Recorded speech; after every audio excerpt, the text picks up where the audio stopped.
ফরজ গোসল করার পদ্ধতি হলো, আপনার গোসল ফরজ হলে বাথরুমে গোসলখানায় গিয়ে সর্বপ্রথম আপনার শরীরের যে জায়গায় নাপাক লাগছে বা কাপড়ের যে জায়গায় নাপাক লাগছে সেই জায়গাটা কি করা, পরিষ্কার করে নেওয়া আগে।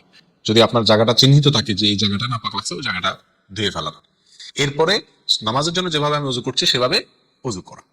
এরপরে অজু করা, হাতের কবজি ধোয়া, এরপরে কুলি করা, নাকে পানি দেওয়া, মুখ ধোয়া, হাতের কোণে পর্যন্ত ধোয়া, মাথা মাসায় করা, এরকম অজু করা।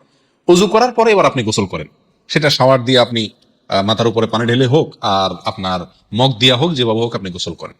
গোসল করা শেষ হয়ে গেলে, গোসল করে যখন বের হয়ে যাবেন, তখন যাওয়ার আগ দিয়া ওই যে পাও ধোয়া বাকি আছে অজুর, যাওয়ার আগ দিয়া পায়ের ওখানে পানি ঢেলে টাকনো পর্যন্ত পা ধুয়ে ফেললেন, বাস গোসল হয়ে গেল।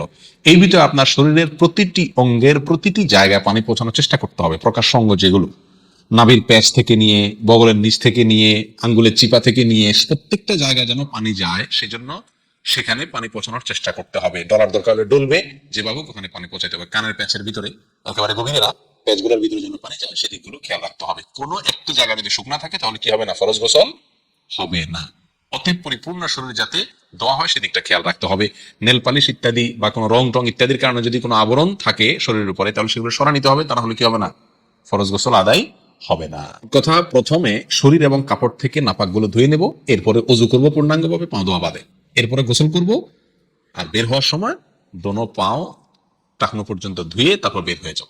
এই গোসলের সাথে আমার অজু হয়ে গেল। এই গোসলের পরে আর কি করার দরকার নাই, অজু করার দরকার নাই। অনেকে গোসল করে অজু করেন, এটা কোনো প্রয়োজন নাই।